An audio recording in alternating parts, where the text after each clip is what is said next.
Hi, my name's Aisling McIntyre. My pronouns are they, them, and I'm a senior project manager at Centers for High Value Healthcare and Centers for Social Impact at UPMC.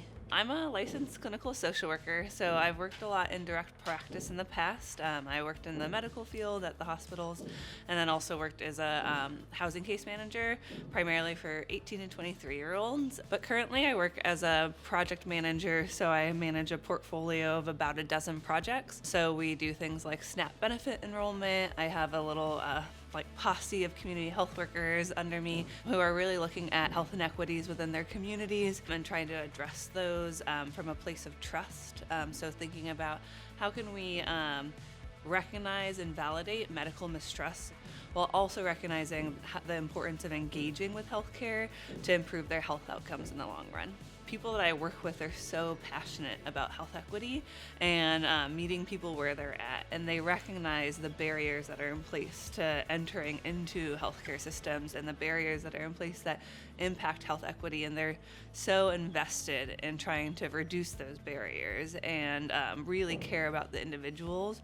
In particular, I've been involved in a lot of the system around LGBTQIA healthcare, and especially around our transgender coverage. How do we make sure that when people are coming, they're getting the care they need, they're being treated with dignity and respect? I came to Pennsylvania to do a PhD in history and feminist studies, studied a lot of queer, gender nonconforming individuals, and I loved reading about and telling those stories. I was much more interested in making impacts in everyday lives, and so I sort of took that training and left my program. And when I was doing sort of an exit interview, my department head asked what I wanted to do, and I said I want to work with people and see how I can make their lives better. He was like, so you're going to volunteer full time? And it sort of ended up being what I did. Well, I think this work is really important because I don't think that any of us are free until we're all free. I am a first generation American. I was raised by 2 immigrants. I'm queer.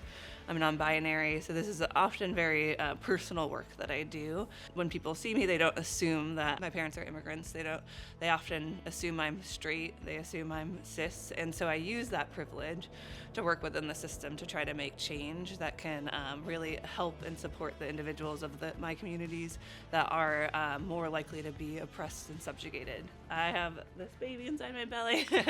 I've been really thinking about what changes I can make. So right now I'm really focused on the local. What can I do within my immediate community, my family, my neighborhood, Pittsburgh at large, and really focusing on that. So thinking about what are the little things I can do both in my work, but also in the life that I live outside of work, which is very important. And so continuing to choose joy and community in a time when it could be really easy to isolate.